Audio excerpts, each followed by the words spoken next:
नमस्कार, मी पंजाब आजपासून शेतकऱ्याला एक अंदाज देणार आहे. कारण की महाराष्ट्रामध्ये आतापर्यंत पावसानं खूप धुमाकूळ घाले, काही ठिकाणी अति मुसळधार पाऊस पडला, पूर परिस्थिती निर्माण झाली. तेव्हा आता रात्री परिस्थिती काय राहणार आहे? आज 9 जुलै, तर आज मी म्हटलं होतं ना सूर्यदर्शन घडेल, हे सूर्यदर्शन घडले.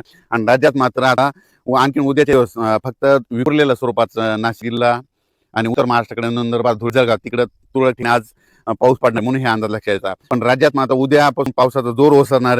11 तारखेला एकदम संपूर्ण पाऊस राज्यातला ओसरला दिसेल. मुंबई देखील पावसाचा जोर ओसरणार आहे, पुण्याकडला ओसरणार आहे, नाशिकचा ओसरणार आहे, कोकणपट्टी घाटमाथ्यावरचा 2 दिवसानंतर देखील जोर ओसरणार आहे. आता खूप काही मोठा पाऊस पडणार नाही. उद्या 11 जुलैपासून राज्यात चांगलं सूर्योदय होणार आहे आणि हवामान कोरडं राहणार आहे म्हणून हा अंदाज महाराष्ट्राच्या सर्व शेतकरी लक्षात यायचा.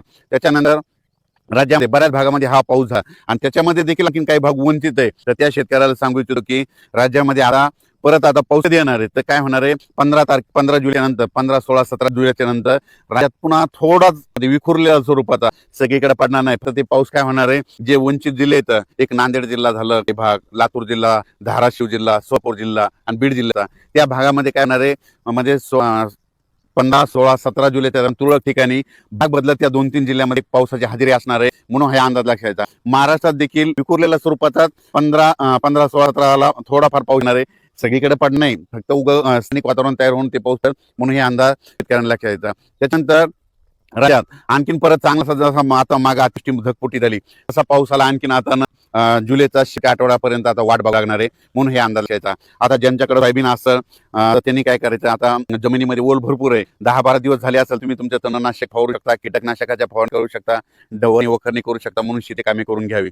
पण राज्यात मात्र आता मुंबईकरांना आता या पावसापासून सुटका भेटणार आहे. म्हणजे तिकडे देखील उद्यापासून एकदम हवामान कोरडं होणार आहे म्हणून मुंबईकरांसाठी आनंदाची बातमी, नाशिक जिल्ह्यासाठी आनंदाची बातमी, पुणे जिल्हा, घाटमारा, कोल्हापूर जिल्हा तिकडे देखील आता परत पूर काय पडणार नाही म्हणून त्यांच्यासाठी देखील आनंदाची बातमी. लो प्रेशर होतं, हे लो प्रेशर गुजरातकडे जाणार आहे, गुजरातमधून काय होणार आहे, इंदोर मध्य प्रदेशकडे जाणार आहे, मध्य प्रदेशकडून काय होणार आहे, उत्तर प्रदेशकडे जाणार आहे, उत्तर प्रदेशकडून इकडे नेपाळ आहे तिकडे जाईल, तिकडे स्थिरावर, पण स्थिरावायला आणखी 4 दिवस लागतात. मग जवळपास म्हणजे 12 तारखेपर्यंत जोपर्यंत शांत होत नाही तोपर्यंत आपल्या इकडे महाराष्ट्रामध्ये जवळपास 12 तारखेपर्यंत आता उद्यापासून म्हणजे आजपासून चांगलं वारं सुरुवात होईल आणि शांत होऊस तर परत काही आता एखादी प्रणाली तयार नाही म्हणून हे अंदाज लक्षात येतं.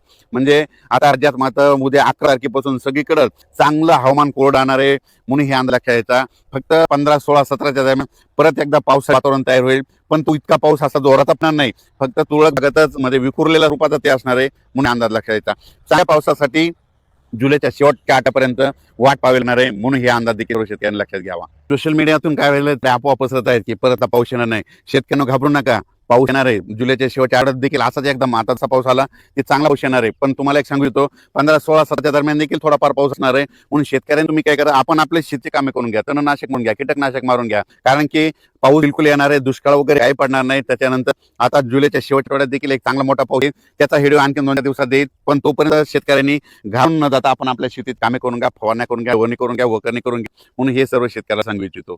ह्या पावसातून देखील महाराष्ट्रामध्ये काही तालुक्यामध्ये 10-15 गाव, 5 गाव असे वंचित राहिलेले, सोलापूर जिल्ह्यातले, लातूर जिल्ह्यातले, बीड जिल्ह्यातले, नांदेड जिल्ह्यातले, परभणी जिल्ह्यातले, पालम ह्या परिसरात त्या भागातल्या शेतकऱ्याला सांगतो आज देखील आज 9 जुलै, 10 आणि 11 3 दिवसात देखील काय होणार आहे, विखुरलेल्या स्वरूपाचा पाऊस पडणं तुम्हाला पडू शकतो हे अंदाज लक्षात यायचा. याच्यातून जरी तुम्ही वंचित राहिले तर परत पुन्हा काय होणार आहे, 15, 16, 17च्या दरम्यान एकदा थोडाफार पाऊस येणार आहे, ते मात्र ते पडून जाईल म्हणून शेतकऱ्यांनी हे अंदाज लक्षात यायचा. त्यातून जर काही उरले तर परत एकदा जुलैच्या शेवटच्या आठवड्यात पाऊस येणार आहे, दुष्काळ वगैरे काय पडणार नाही. मी म्हटलं ना, यावर्षी शेतकऱ्यासाठी चांगलं साल येणार आहे, पिकं चांगले येणार आहे आणि हे पाहू शकता, हे माझ्या स्वतः शेतातलं आहे. आता हे म्हणजे 30 जून पेरणी केलेली, आजच्या कंप्लीट 10 दिवसाचं सोयाबीन आहे आणि असंच काही सगळ्या शेतकऱ्यात आमच्या भागाला म्हणून हे लक्षात घ्यायचं.